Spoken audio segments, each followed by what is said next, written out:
Now, aldosterone deficiency. Aldosterone deficiency has the effects opposite to the aldosterone excess, as we have seen. In the effects of excess aldosterone, the ECF volume is increased, the arterial pressure is increased, cardiac so lead. So, both these things affect the cardiac output. The cardiac output is increased. Now, in severe aldosterone deficiency, there is a reduced adrenal sodium reabsorption and increased sodium excretion. This leads to severe hyponatremia, the lower levels of sodium into the extracellular fluid. There will be reductions in extracellular fluid volume because whenever the sodium is excreted through the kidneys, there will be increased loss of water along with the sodium. You must have discussed this in renal physiology. So it leads to severe hyponatremia. There is increased excretion of sodium through the kidneys, and there will be severe hyponatremia. This leads to decrease in extracellular fluid volume and decrease in arterial pressure and decreased cardiac output. This stimulates the secretion of antidiuretic hormone, which attenuates the renal water excretion. This contributes to hyponatremia along with increase in thirst and water intake. If aldosterone secretion becomes zero, large amounts of sodium are excreted into the urine, and this leads to this leads to the decrease in or diminished amount of sodium chloride in ECF. But along with decreased sodium chloride in ECF, there will be decreased in the ECF volume. This results in severe extracellular fluid dehydration and low blood volume, and it can lead to circulatory shock. If the therapy is not given, this usually causes death within few days after the adrenal gland suddenly stops secreting aldosterone. Opposite to the effect we have discussed in hypersecretion of aldosterone on muscles and on the potassium levels, the aldosterone deficiency leads to the ECF potassium ion concentration to rise far above normal.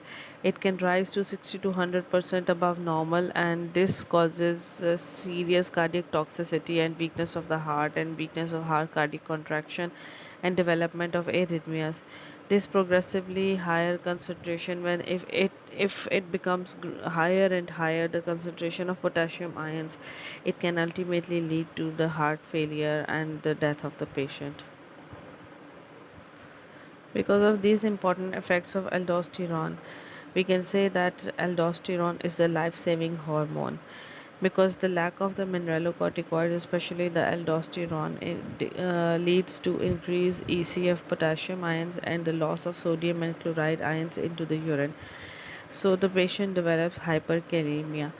This hyperkalemia can lead to cardiac arrest, and the along with this hyperkalemia, body water content also decreases.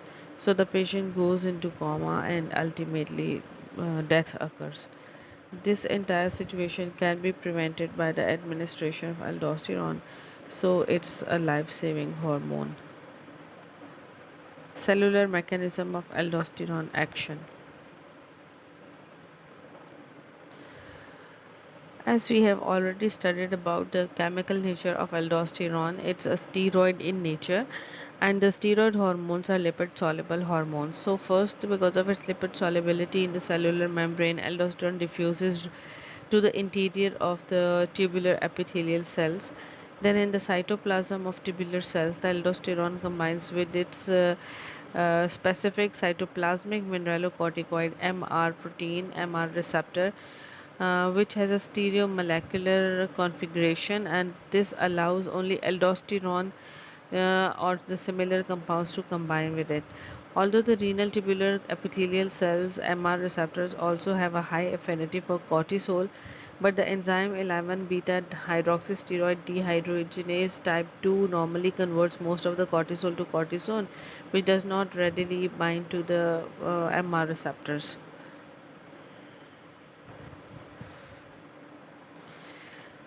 If you look at this figure, this is the figure of guyton, Aldosterone enters into the cell through the cell membrane because it is lipid soluble. Its receptor is located inside the cell cytoplasm, which is the MR receptor. It binds with its receptor, and there is formation of aldosterone receptor complex, hormone receptor complex. Now, this whole complex diffuses into the nucleus where it may undergo further alterations and finally inducing one or more specific portions of DNA to form one or more types of messenger RNA related to the process of sodium and potassium transport. This messenger RNA then diffuses back into the cytoplasm where it operates along with the ribosomes and causes the protein formation. Now the proteins which are formed are very important because they are the main proteins which are required for the transport of sodium and potassium along the across the membrane of the renal tubular cells. So the proteins formed are one or more of the enzymes for the transportation of these ions and the membrane transport proteins. Transport proteins include sodium potassium ATPase protein and sodium channels and potassium channels, as these all these channels and pumps are basically protein in nature, so they are synthesized in this process. The third one are the mitochondrial enzymes, and these are to provide the cell with the needed energy for the transport work.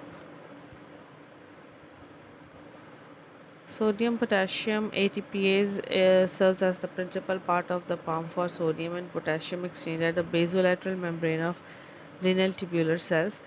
And the other channels, sodium and potassium channels, they are inserted into the luminal membrane of the same tubular cells. These all these channels allow rapid diffusion of sodium ions from the tubular lumen into the cell and diffusion of potassium from the cell in interior to the tubular lumen.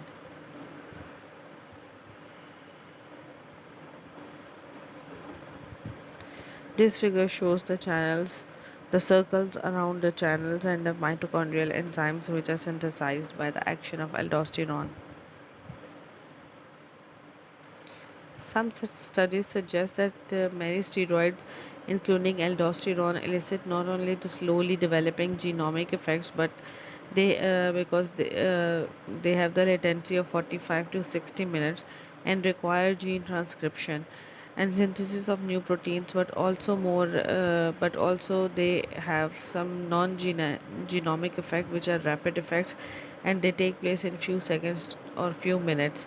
These non-genomic effects are believed to be mediated by binding of the steroids to cell membrane receptors that are coupled to second messenger systems, just like the peptide hormones signal transduction.